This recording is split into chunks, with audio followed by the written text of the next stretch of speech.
السلام علیکم جی، میری طرف سے آپ سب کو جشن آزادی بہت بہت مبارک ہو۔ چینل پر اگر آپ لوگ نئے ہیں تو جلدی سے چینل کو سبسکرائب کر دیجئے اور ویڈیو اگر اچھی لگے تو لائک کر دیجئے گا۔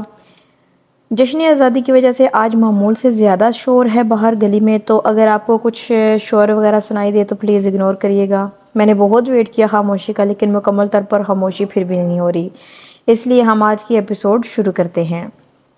آ گیا میرا چاند، نازیہ نے اسے کمرے میں داخل ہوتے ہوئے مسکرا کر کہا، لیکن انہیں دیکھ کر وہ آج مسکرا بھی نہ پایا۔ جی آ گیا، نازیہ نے نرمی سے اس کے ماتھے کو اپنے لبوں سے چھوا تھا۔ کتنے کمزور ہوتے جا رہے ہیں آپ مقدم سائیں، لگتا ہے میری بہو آپ کو ٹھیک سے کھانے کا نہیں پوچھتی۔ ہاں بالکل ٹھیک کہہ رہی ہیں آپ، اب آپ کی طرح کھانا تو نہیں بنا سکتی نا، لیکن کوئی بات نہیں، آپ سکھا دیں گی نا اسے۔ مقدم نے اس کے چہرے کو جانچتے ہوئے کہا، وہ اپنی ماں سے شکایت نہیں کر سکتا تھا اور نہ ہی اس کا دل بدل سکتا تھا۔ ہاں کیوں نہیں، میں تو کل سے ہی اس کی کلاسیں شروع کر دوں گی۔ میرے بیٹے کو اچھا کھانا کھلائے، اب تو اسی کے حوالے کر دیا ہے اپنا چاند، نازیہ نے مسکراتے ہوئے کہا۔ اماں سائیں، اب آپ کے دل میں حوریہ کے لیے کوئی بات تو نہیں ہے نا؟ میرا مطلب ہے آپ پرانی ساری باتیں بھلا چکی ہیں نا؟ اس نے ان کے چہرے کو دیکھتے ہوئے پوچھا تو اس نے مسکرا کر ہاں میں گردن ہلائی۔ ہاں بالکل ٹھیک کہا ہے، کسی نے اگر شادی شدہ بیٹے کو ہمیشہ کے لیے اپنا بنانا ہو تو پہلے بہو کو خوش دلی سے اپنا لو، جس طرح سے آپ نے کر لیا، ورنہ آج کل کی دنیا میں بہو اور ساس کے بیچ میں جاری چپکلش کبھی کبھی اتنی خطرناک ہو جاتی ہے کہ مائیں اپنے بیٹے کھو دیتی ہیں یا بیویاں اپنے شوہروں کے دلوں سے اتر جاتی ہیں۔ اللہ سائیں نے اس دنیا میں کچھ رشتے ایسے بنائے ہیں جو کبھی ایک دوسرے سے الگ نہیں ہو سکتے، اور اب جینا مرنا ایک ہو تو کیوں نہ دکھ سے مرنے کی جگہ خوشی سے جی لیا جائے۔ مقدم نے ان کی گود میں سر رکھتے ہوئے کہا، ہاں بالکل میرا بھی یہی ماننا ہے، تو پلیز حوریہ سے نفرت نہ کریں، میں اس سے بہت محبت کرتا ہوں، مقدم نے ان کی بات کاٹتے ہوئے کہا تھا۔ اس کی نظروں میں کوئی سوال نہیں تھا، کوئی شکایت نہیں تھی، بس ایک التجا تھی۔ وہ خاموشی سے ان کے قریب سے اٹھ کر باہر چلا گیا۔ اس وقت کردم کو بہت غصہ آ رہا تھا، اس نے اپنی ساری ناراضگی ختم کر کے خود دھڑکن کو اپنے کمرے میں آنے کے لیے بلایا تھا، لیکن وہ نہ آئی۔ 2 دن ہو چکے تھے اسے واپس آئے ہوئے، لیکن دھڑکن نے تو اس کے کمرے میں آنا دور جھانک کر بھی نہیں دیکھا تھا۔ تائشہ ہر تھوڑی دیر میں اسے کبھی چائے تو کبھی کھانے کا کچھ دینے آ پہنچتی، اور جس کو یہ سب کچھ کرنا چاہیے، جس کی یہ ساری ذمہ داری ہے، وہ تو اس کے کمرے میں بھی نہ آئی۔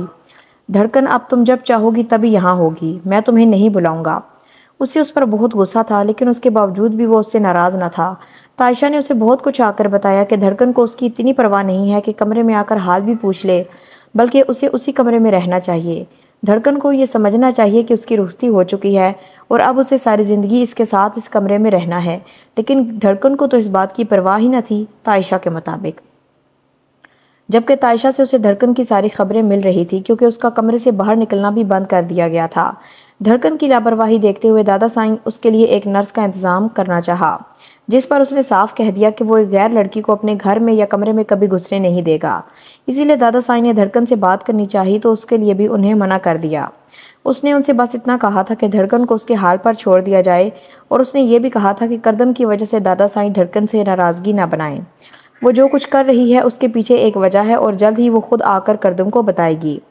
کردم کو واپس آئے 1 ہفتہ گزر چکا تھا، لیکن دھڑکن اب بھی اس سے ملنے نہ گئی۔ وہ اس کے غصے کو ٹھیک سے سمجھ رہی تھی۔ اب مقدم اور جنید روز اسے باہر واک بھی کروانے لے جا رہے تھے، لیکن دھڑکن اس کے سامنے بھی نہیں آ رہی تھی۔ دھڑکن کو نیند نہیں آ رہی تھی جب وہ اٹھ کر باہر آ گئی۔ وہ سیڑھیوں پر کھڑی تھی جب اسے نیچے ٹی وی کے سامنے دادا سائیں بیٹھے نظر آئے۔ اس نے وہیں سے واپس جانا چاہا جب دادا سائیں نے اسے دیکھ لیا۔ سنو لڑکی، یہاں نیچے آؤ، وہ غصے اور رعب سے بولے تھے۔ دھڑکن کسی مجرم کی طرح نظریں جھکا کر ان کے سامنے آ گئی۔ رخصتی ہو چکی ہے تمہاری، اور یہ بات ہمیں بار بار تمہیں بتانے کی ضرورت نہ پڑے۔ آج سے بلکہ ابھی سے تم اپنے شوہر والے کمرے میں جا کر رہو گی، کیونکہ میرا نہیں خیال کہ تم اپنے شوہر کی اجازت سے دوسرے کمرے میں رہ رہی ہو۔ آئی بات سمجھ میں؟ ان کے رعبدار لہجے کے سامنے آج دھڑکن بھی سہم کر رہ گئی۔ جی دادا سائیں، وہ کہتی فوراً سیڑھیوں کی طرف جانے لگی، اور سیڑھیوں کے اوپر کھڑی اب دادا سائیں کو پلٹ کر دیکھا۔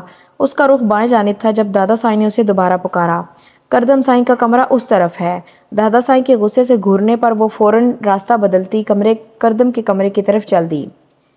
یا اللہ کردم سائیں سو گئے ہوں، وہ دل سے دعا مانگتی کمرے میں داخل ہوئی، جب دیکھا وہ آئینے کے سامنے کھڑا شرٹ اتار رہا تھا۔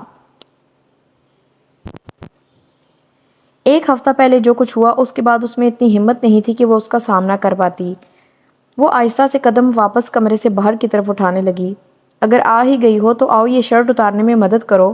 اس کی قسمت میں ہی اس شخص سے دور جانا نہیں لکھا تھا۔ وہ آہستہ آہستہ قدم اٹھاتی اس کے پیچھے آ گئی، اسے پھر سے رونا آنے لگا۔ کردم شاہ ڈریسنگ ٹیبل کے ساتھ ٹیک لگا کر تھوڑا سا جھکا تاکہ دھڑکن آسانی سے اس کی شرٹ کے بٹن کھول سکے۔ وہ اپنی آنکھوں کی نمی چھپائے سر جھکا کر اپنے کام میں مصروف ہو گئی۔ ایک ہفتے سے شوہر کمرے میں پڑا ہے، اسے گولی لگی ہے اور محترمہ کمرے میں ہی تشریف نہیں لا رہی تھی۔ وہ باقاعدہ اسے سناتے ہوئے بڑبڑایا۔ اس کے لفظوں سے دھڑکن کے آنسو روکنا مشکل ہو گیا، لیکن وہ کچھ نہ بول پائی۔ وہ جس دن سے اس کے نکاح میں شامل ہوئی تھی اس کے لیے بہت عزیز ہو گئی تھی، وہ اس کی محبت تھی۔ لیکن ایک ہفتہ پہلے جو حرکت سب کے سامنے اس نے کی تھی، اس کے بعد کردم شاہ اس سے محبت نہیں بلکہ عشق کرنے لگا تھا۔ کردم شاہ نے اس کے سست پڑتے ہاتھ پر اپنا ہاتھ رکھنا چاہا۔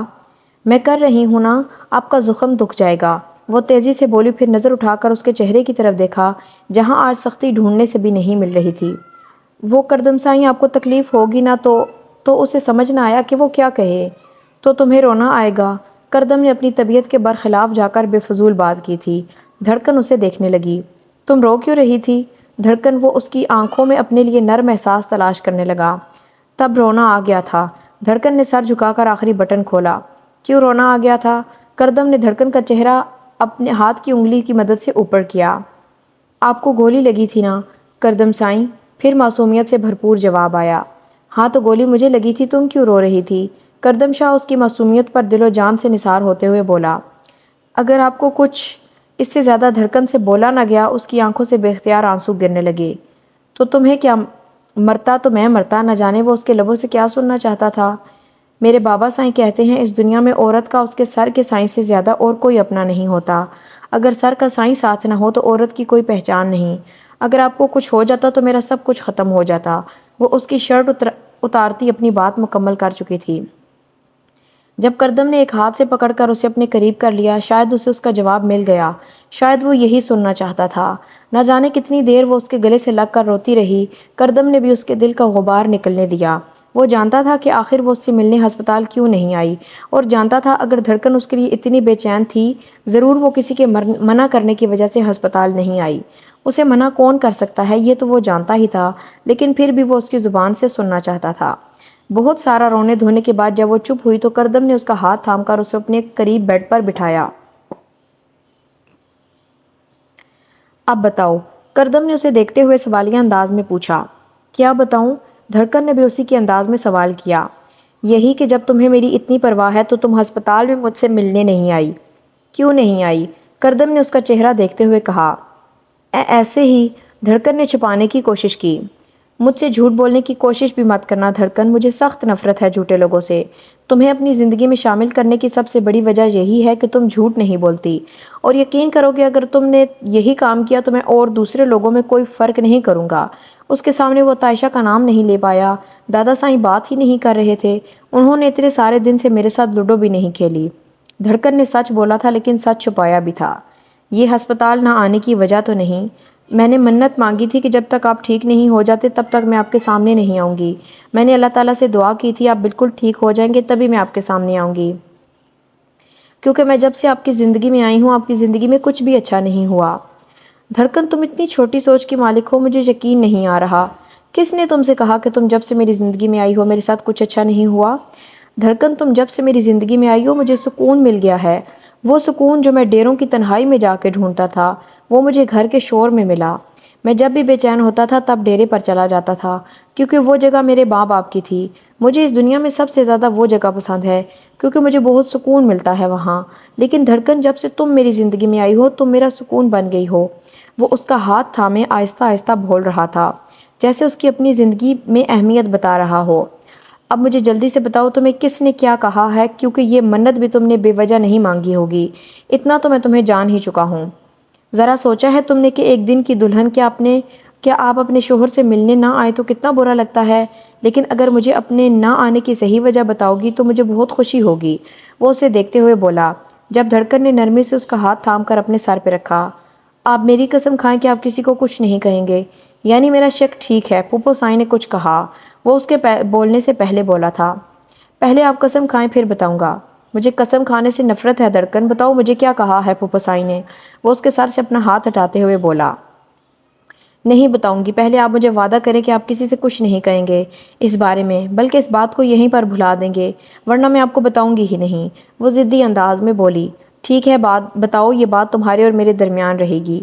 وہ بس جاننا چاہتا تھا کہ پھپھو سائی نے اسے ایسا بھی کیا کہا ہے کہ وہ اس سے ملنے تک نہیں آئی، کیونکہ یہ بات تو وہ بھی جانتا تھا کہ تائشہ کی کسی بات کو وہ کوئی اہمیت نہیں دیتی، اور نازیہ تو کبھی ایسے معاملات میں پڑتی ہی نہیں تھی، تو پھپھو سائی کے علاوہ اور کوئی ایسا نہیں ہو سکتا جو دھڑکن سے اس طرح کی کوئی بات کرے۔ دھڑکن نے اسے ایک ایک بات بتا دی، جسے سن کر کردم کا ری ایکشن بالکل دھڑکن کی بالکل سوچ کے مطابق تھا۔ اب اس بارے میں آپ بالکل بھول جائیں گے جیسے آپ نے وعدہ کیا ہے، دھڑکن نے اس کو اس کا وعدہ یاد دلاتے ہوئے کہا۔ چائے پئیں گے؟ دھڑکن نے اس کا غصہ کم کرنے کی کوشش کی، جبکہ اس کے شرارتی انداز پر وہ بے ساختہ مسکرایا تھا۔ ابھی بنا کے لاتی ہوں، لوڈو بھی لے کے آتی ہوں، اتنے دن ہو گئے دادا سائیں تو بالکل مجھے پوچھتے ہی نہیں، لوڈو کھیلنا تو دور کی بات، ہم دونوں کھیلیں گے۔ کھیلیں گے نا؟ اس نے امید بھری نظروں سے اس کی طرف دیکھا تھا۔ جاؤ جلدی سے آؤ، کردم نے مسکراتے ہوئے کہا۔ نہ جانے کتنے دنوں سے وہ ذہنی ٹینشن لے رہی تھی اور اپنی ٹینشن کسی کے ساتھ شیئر تک نہیں کر پا رہی تھی۔ اب اس کے چہرے پر ہلکی سی مسکراہٹ دیکھ کر وہ اندر تک پرسکون ہو گیا تھا۔ جبکہ پھپھو سائیں سے اسی طرح کے رویے کی امید تھی، پچھلے 19 سالوں سے انہوں نے حوریہ کو یہ طعنے دیے تھے، اور اب دھڑکن اس چیز کا شکار ہو رہی تھی، جو کردم نے تو کم از کم نہیں ہونے دینا تھا۔ حوریہ کی بات الگ ہے پھپھو سائیں، لیکن میری دھڑکن کسی ملک کی بیٹی نہیں ہے، اور آپ کو یہ بات سمجھنی ہوگی، کردم نے سوچتے ہوئے کہا۔ وہ اس کے سینے پر سر رکھے تک گہری نیند سو رہی تھی جب اچانک کھڑکی پر ذرا سی آواز پیدا ہوئی۔ حوریہ کی آنکھ اچانک ہی کھل گئی۔ آج کل اسے عجیب بے چینی نے گھیرا ہوا تھا۔ اکثر اس کی آنکھ کھل جاتی، اسے عجیب عجیب سے خواب آنے لگے تھے، وہ خوابوں میں اکثر مقدم کو خود سے دور جاتا دیکھتی، لیکن اب وہ اپنے خواب مقدم کے ساتھ شیئر نہیں کرتی تھی، کیونکہ اس کے خواب سننے کے بعد مقدم کا ری ایکشن اسے خواب سے زیادہ ڈرا دیتا۔ اس کھڑکی کی جانب دیکھا، پردے ہوا سے اڑ رہے تھے۔ اس نے آہستہ سے مقدم کے حصار سے نکلنا چاہا جب مقدم کی آنکھ کھل گئی۔ کیا ہوا، تم ٹھیک تو ہو؟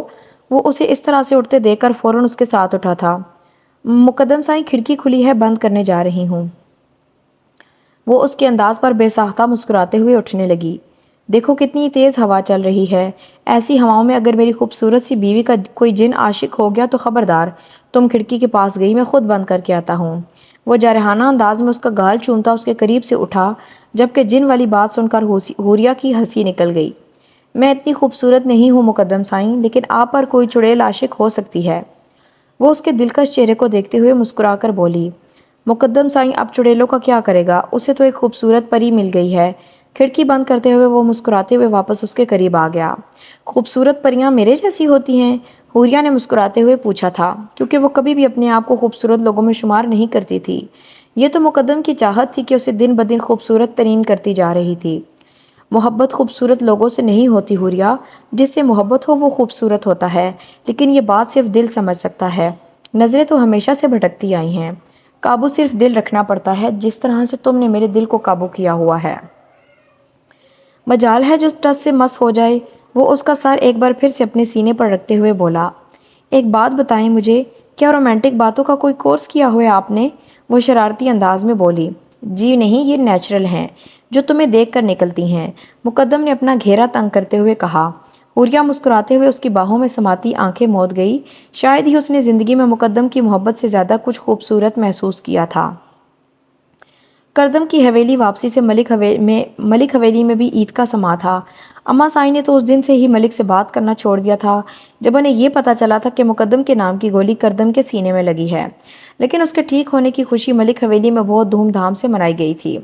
لیکن ملک کو اس وقت سب سے زیادہ غصہ تائشہ پہ آ رہا تھا، جو اسے جھوٹے لارے لگا رہی تھی، جبکہ دوسری طرف سویرا نے بھی اس کی کوئی مدد نہیں کی تھی۔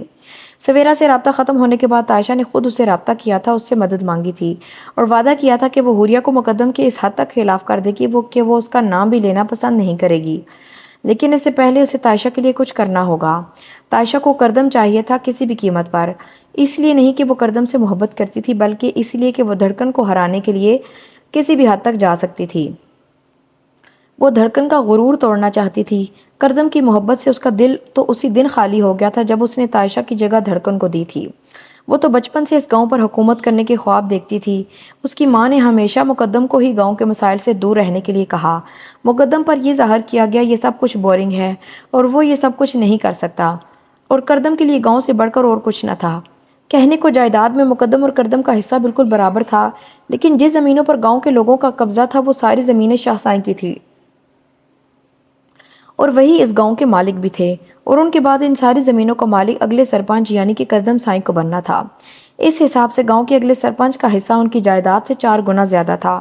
تائشہ کو حکومت چاہیے تھی، جس کے خواب بھی اسے اس کی ماں نے بچپن سے ہی دکھائے تھے، اور سبھی جانتے تھے کہ اگلا سرپنچ کردم نے ہی بننا ہے، کیونکہ مقدم نے اس چیز میں کوئی دلچسپی اب تک ظاہر نہ کی تھی۔ یہ سچ تھا کہ تائشہ کردم کے لیے دلی جذبات رکھتی تھی، لیکن کردم سے کئی زیادہ اس کی نظر گاؤں کی مالکن بننے پر تھی۔ اسی لیے ملک نے اسے آئیڈیا دیا جس سے کردم اس کی زندگی میں شامل ہو سکتا ہے۔ ملک نے اسے گارنٹی دی تھی کہ اس کے بعد وہ تائشہ سے نکاح کر لے گا۔ اس کے بعد وہ تائشہ کا کیا حال کرتا ہے ملک کی کوئی ذمہ داری نہ تھی۔ اس نے تائشہ کو بتایا تھا کہ اس کے بعد کردم اور تائشہ کی بدنامی ہوگی، لیکن اس نے ایک بات نوٹ کی تھی کہ تائشہ اپنے پاگل پن میں اس حد تک آگے جا چکی تھی کہ نہ تو اسے اپنی بدنامی کا ڈر تھا اور نہ کردم کا۔ ملک نے اسے گارنٹی دی تھی کہ جو کھیل وہ کھیلے گا اس کے بعد دھڑکن خود کردم کو چھوڑ کر چلی جائے گی اور کردم کی شادی اس کے ساتھ ہو جائے گی۔ تائشہ نے اس کا بھرپور ساتھ دینے کا وعدہ کیا تھا، لیکن اس سے پہلے اسے کردم کی شادی تائشہ کے ساتھ کروانی تھی۔ جنید ابھی کردم کے کمرے سے باہر نکلا تھا کہ تائشہ جو چائے لے کر اس کے کمرے کی طرف آ رہی تھی اس سے بری طرح ٹکرائی۔ 2 ٹکے کے آدمی، اندھے ہو کیا؟ دیکھ کر نہیں چل سکتے؟ وہ اس پر برسی تھی۔ دیکھ کر آپ نہیں چل رہی تھی تائشہ بی بی، اگر آپ کمرے کے اندر آ ہی رہی تھی تو سامنے سے آتی، اس طرح سے چھپ کر کیوں آ رہی تھی؟ یا آپ اندر ہونے والی گفتگو کو ملاحظہ فرما رہی تھیں؟ لیکن آپ کی معلومات کے لیے میں بتا دوں کہ اندر میں تھا۔ کردم سائیں کے ساتھ دھڑکن بی بی نہیں، جنید بھی اس کے انداز پر تپ کر بولا تھا۔ کیا بکواس کر رہے ہو تم؟ اور تمہاری ہمت کیسی ہوئی مجھ سے اس طرح سے بات کرنے کی؟ ہمارا کھاتے ہو اور ہم پر ہی زبان چلاتے ہو؟ تائشہ غصے سے پھنکاری تھی جب کردم بھی اس کی آواز سن چکا تھا۔ معاف کیجیے گا بی بی، لیکن حرام نہیں کھاتا، جو کھاتا ہوں کمائی کرتا ہوں، 2 نوالوں کے لیے دن رات محنت کرتا ہوں۔ آپ کوئی پکی پکائی آ کر میرے ہاتھ میں نہیں رکھتی۔ کردم کے خاص ملازم کے سامنے تو ویسے بھی کسی کی نہیں چلتی تھی۔ وہ صرف کردم کے لیے کام کرتا تھا اور کسی کی سننا یا ماننا اس کا کام نہیں تھا۔ وہ تو کردم کے حکم کے بغیر دادا سائیں کی بھی نہیں سنتا تھا، یہ تو پھر کردم کی کزن تھی۔ ہاں، اگر اس کی شادی کردم کے ساتھ ہو جاتی تو پھر شاید وہ اس کے لیے بھی اہم ہوتی۔ 2 ٹکے کے آدمی، تمہیں ابھی نوکری سے فارغ کرتی ہوں، مجھے باتیں سنا رہے ہو؟ وہ ابھی تک ایسے سنانے میں مصروف تھی کہ کردم کمرے سے باہر آ گیا۔ بکواس بند کرو تائشہ، ایک تو تم غلطی کرتی ہو اور اوپر سے تم جنید کو بیکار میں سنا رہی ہو۔ کرنا تو تمہیں یہ چاہیے کہ تم ابھی جنید سے معافی مانگو، کردم نے غصے سے کہا جبکہ اس ہنگامے کے بعد گھر کے سب افراد جمع ہو گئے تھے۔ کردم، تمہارا دماغ تو نہیں خراب ہو گیا؟ تائشہ کیوں ایک ملازم سے معافی مانگے گی؟ پھوپھو سائیں سے اپنی بیٹی کی بے عزتی برداشت نہ ہوئی۔ کیونکہ اس نے بدتمیزی کی ہے پھوپھو سائیں، اور جنید آپ سب کا ملازم نہیں ہے، میرا ساتھی ہے، اس پر حکم چلانے کا حق صرف مجھے ہے، کسی اور کو نہیں۔ جو اس سے بدتمیزی کرے گا کردم سائیں سے بدتمیزی کرے گا، یہ بات یاد رکھیے گا۔ تائشہ، بہتر ہوگا کہ تم اس سے معافی مانگ لو، اس لیے نہیں کیونکہ وہ ملازم ہے، بلکہ اس لیے کہ وہ تم سے بڑا ہے اور تم نے اس کے ساتھ بدتمیزی کی ہے، کردم نے غصے سے کہا تھا جبکہ تائشہ نفرت سے جنید کو گھور رہی تھی۔ رہنے دیجیے سائیں، یقیناً انہیں ان کی غلطی کا احساس ہو چکا ہوگا، جنید نے اس کی گھوری کی پرواہ کیے بغیر کہا، جبکہ اس کے الفاظ تائشہ کو ایک بار پھر سے سلگا گئے تھے۔ 2 ٹکے کا ملازم، گھٹیا آدمی، اسے تو میں دیکھ لوں گی۔ تائشہ غصے سے اپنے کمرے کی طرف بڑھ گئی۔ آہستہ آہستہ سب لوگ اپنے اپنے کمرے کی طرف جا چکے تھے جبکہ دھڑکن اور کردم ابھی تک وہیں کھڑے تھے۔ کتنی بدتمیز ہے نا تائشہ دیدہ؟ دھڑکن نے نفی میں گردن ہلاتے ہوئے معصومیت سے شرارت بھرے آواز میں کردم کو کچھ یاد دلایا تھا۔ میں اتنی بدتمیزی کروں تو مجھے معافی مانگنی پڑتی ہے، پر جنید لالا کو ایسی معافیوں کی ضرورت نہیں۔ وہ خاصی اونچی آواز میں اسے کچھ یاد کرواتے ہوئے اپنے کمرے کی طرف بڑھ گئی جبکہ وہ نفی میں سر ہلاتا ہوا مسکراتا ہوا اس کے پیچھے آیا تھا۔ دادا سائیں نے تائشہ کو اپنے کمرے میں بلایا تھا، وجہ وہ اچھے سے جانتی تھی، لیکن پھر بھی ان کے سامنے انجان بننے لگی۔ ملک نے جو کہا تھا اس نے اب وہی کرنا تھا۔